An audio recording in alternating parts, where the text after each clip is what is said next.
तो अब हम अपनी जो मेन पीरियोडिक टेबल है, ठीक है, that is the modern periodic table. देखो तुम्हें मेंडलीफ का भी कराया था, देखो मेंडलीफ तक जो मैंने कराया ना, अब इस साल वो सिलेबस में है नहीं, पर तुम्हें हमें पीछे का भी थोड़ा बैकग्राउंड पता होना चाहिए कि कैसे कैसे हम मॉडर्न पीरियोडिक टेबल तक पहुंचे। ठीक है, जो सिलेबस में है तुम्हारा इस बार वो मॉडर्न पीरियोडिक टेबल ही है। ठीक है बेटा, 11th के 3rd यूनिट में, जिसको हमने काफ़ी 10th में भी कर लिया है, तो उसको अब हम फिर से देखेंगे। तो देखो बेटा, जो मॉडर्न पीरियोडिक टेबल होती है उसको यहाँ ध्यान से देखो। तो उसमें बेटा देखो 18 ग्रुप्स होते हैं। कितने होते हैं? 18 ग्रुप्स होते हैं ना। एक मैं स्केल लाती हूँ, देखो उससे बताऊंगी तुम्हें।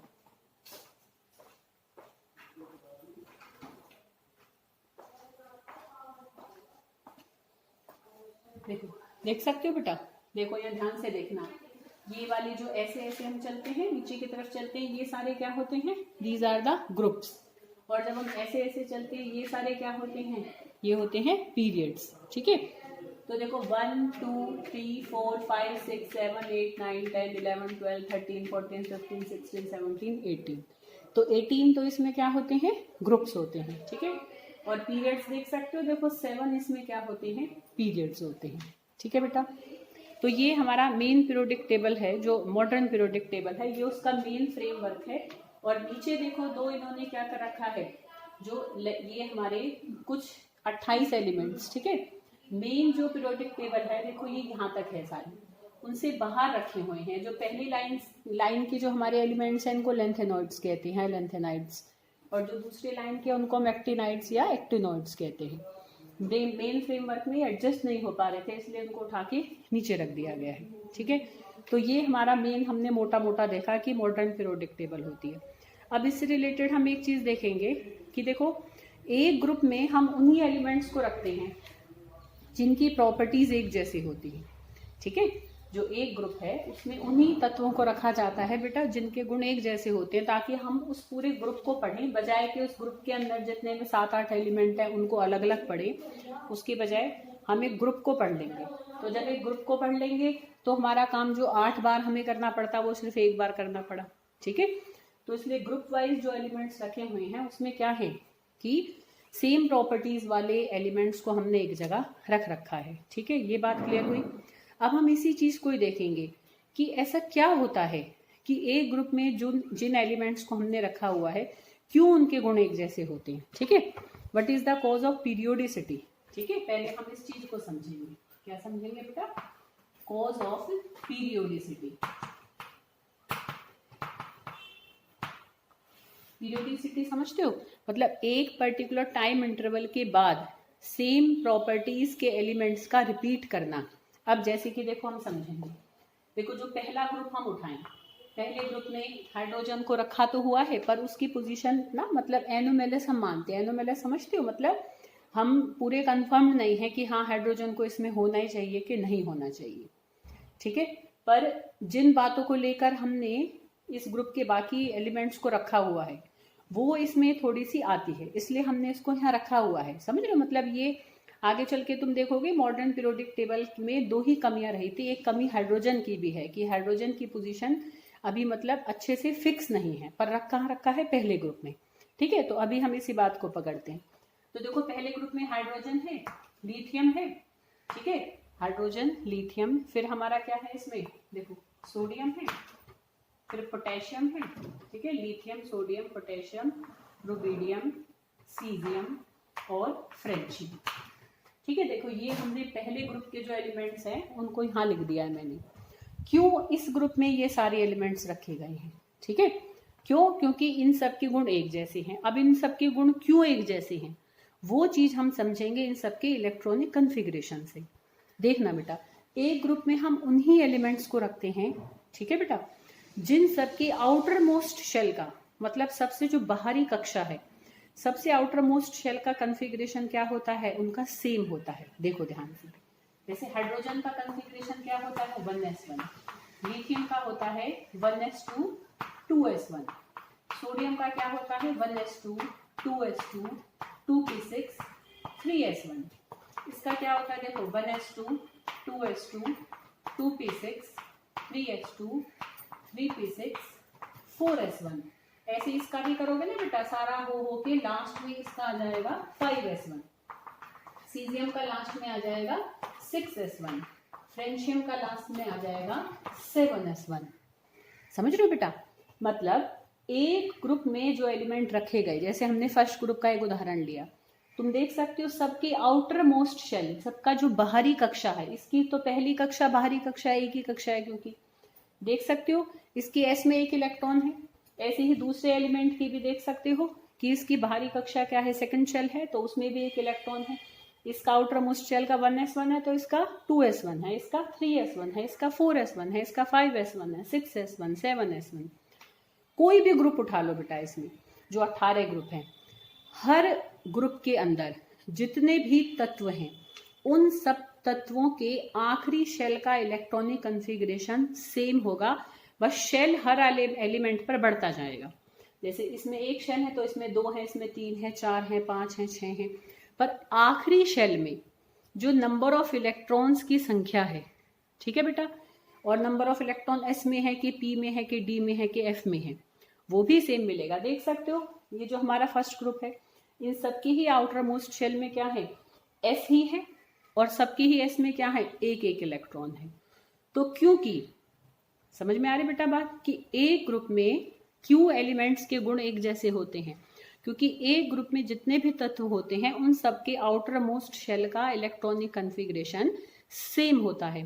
सेम होने की वजह से क्या है, जब भी वो किसी के साथ बॉन्ड बनाएंगे या कोई भी रिएक्शन शो करेंगे, तो उसमें वो क्या शो करेंगे, उसमें वो एक जैसी ही अभिक्रिया शो करेंगे। भाई सबको ही एक एक इलेक्ट्रॉन ये छोड़कर बॉन्ड बनाएंगे, तो सब एक तरीके ही के ही केमिकल रिएक्शंस शो करेंगे। ये आ रही बेटा बात समझ में? क्योंकि देखो जब भी कोई किसी के साथ अभिक्रिया करता है, कोई भी रिएक्शन होता है, तो उसमें इलेक्ट्रॉन्स ही तो पार्टिसिपेट करते हैं। तो जिन जिन के आउटर मोस्ट शेल में एक जैसे इलेक्ट्रॉन होंगे, उन सबका पार्टिसिपेशन भी एक जैसा होगा। जब पार्टिसिपेशन एक जैसा होगा तो उनकी प्रॉपर्टीज भी एक जैसी आ जाएंगी। आ रही बेटा बात समझ में? तो what is the cause of periodicity? Cause of periodicity is the repetition of outermost shell electronic configuration in the same group. एक ग्रुप के अंदर जितने भी तत्व होते हैं, क्योंकि उन सबके आखिरी शेल का इलेक्ट्रॉनिक कॉन्फ़िगरेशन एक जैसा होता है, इसलिए उनके गुण भी एक जैसे होते हैं, इसलिए उन सबको एक जगह रखा हुआ है। आई बेटा बात समझ में? तो this is the cause of periodicity की repetition of similar electronic configuration in the outer most shell. Clear? तो एक हमने ये बात देखी, ठीक है। और पीरियोडिक टेबल को हमने समझा कि इसमें 18 ग्रुप होते हैं और 7 इसमें पीरियड्स होते हैं, ठीक है। एक छोटा सा टॉपिक इसमें तुम्हें और देखने को मिलेगा जब तुम इसको पढ़ोगे। मैं बुक में से तुम्हें निशान लगा के दे दूंगी कि देखो क्या होता है कि यहाँ 100 तक देखो बेटा, देखो ये हमारा, ध्यान से देखो तो यहाँ हमारे 100, देखो यहाँ पर ये 100 एटॉमिक नंबर आ रहा है, ठीक है। तो 100 या 100 से ऊपर जिन एलिमेंट्स का एटॉमिक नंबर है, देख सकते हो, जैसे 113 उठा लो, 109 उठा लो, 107, 106, 105, ठीक है। तो जिन भी एलिमेंट्स का एटॉमिक नंबर 100 या उससे ऊपर होता है, उन सबके नाम लिखने का ना एक रूल है, क्योंकि 100 या 100 से ऊपर के जो हमारे तत्व हैं वो ज़्यादातर रेडियो एक्टिव हैं।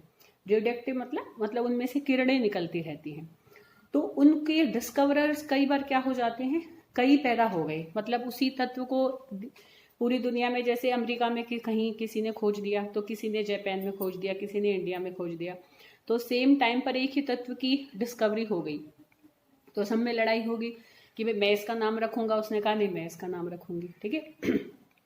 तो क्या है, एक रूल बन गया अब कि भाई कोई भी खोज करे, पर है ना, कोई भी खोज करे, हमें उससे कोई फर्क नहीं पड़ रहा है, अच्छी बात है भाई उन्होंने खोज की, बट क्या होगा कि उनका नाम इन रूल्स के अकॉर्डिंगली रखा जाएगा, किसी के भी हिसाब से अब नहीं रखा जाएगा।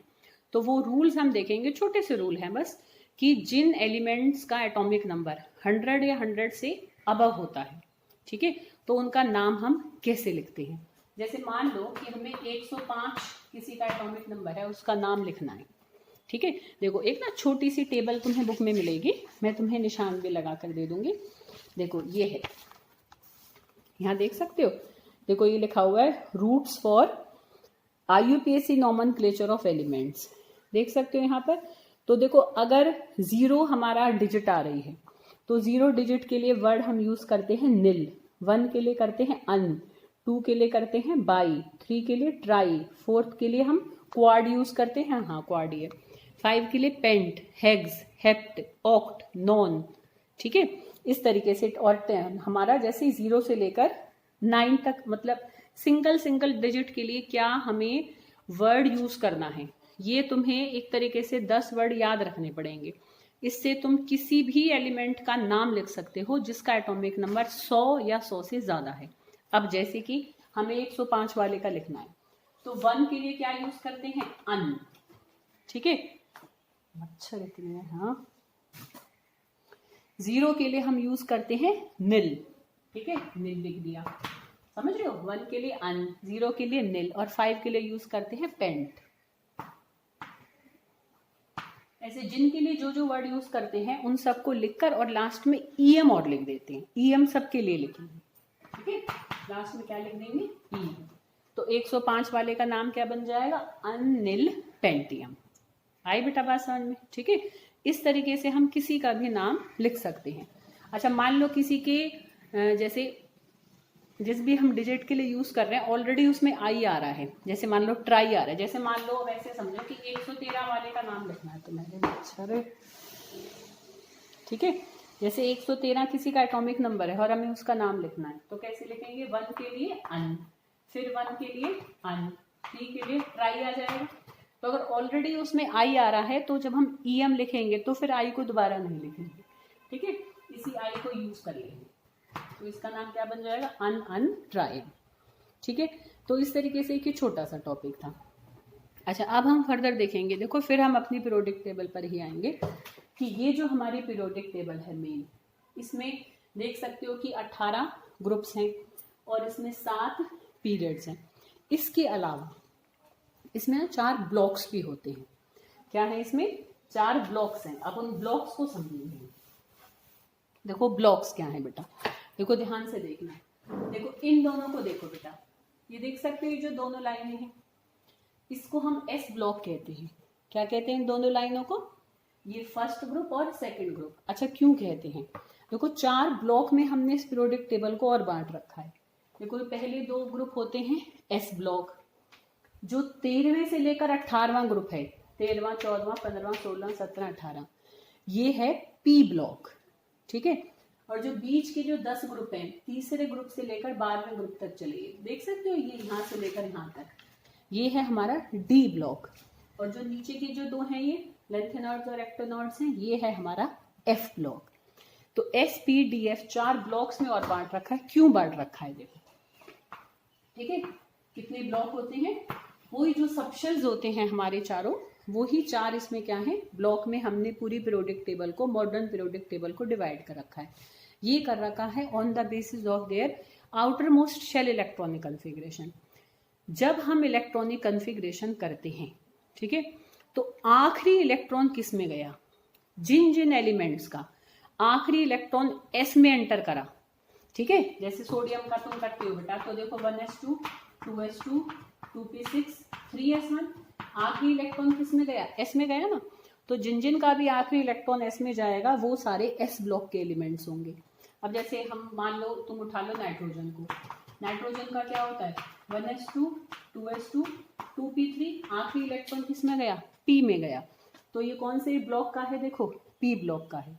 तो आखिरी इलेक्ट्रॉन अगर एस में एंटर करता है तो वो एस ब्लॉक का एलिमेंट होता है, आखिरी इलेक्ट्रॉन पी में एंटर करता है तो वो पी ब्लॉक का एलिमेंट होता है, आखिरी इलेक्ट्रॉन अगर डी में एंटर करता है, ठीक है, जैसे देखो स्कैंडियम का हम करें, तो स्कैंडियम का 21 होता है एटॉमिक नंबर। तो देखो 1s2 2s2 2p6 3s2 3p6 4s2 और 3d1, आखिरी इलेक्ट्रॉन उसका किस में एंटर करा, डी में। तो जिन जिन का भी during writing the electronic configuration आखिरी इलेक्ट्रॉन डी में एंटर करेगा वो डी ब्लॉक के एलिमेंट होंगे, एफ में एंटर करेगा वो एफ ब्लॉक के एलिमेंट होंगे। ठीक है, तो on the basis of electronic configuration की लास्ट इलेक्ट्रॉन किसी भी एलिमेंट का किस सबशेल में एंटर करा है, एस में जाता है आखिरी इलेक्ट्रॉन तो वो एस ब्लॉक के एलिमेंट्स होते हैं, पी में जाता है तो पी ब्लॉक के होते हैं, डी में जाता है तो डी ब्लॉक के होते हैं, और एफ में जाता है तो वो एफ ब्लॉक के होते हैं। क्लियर।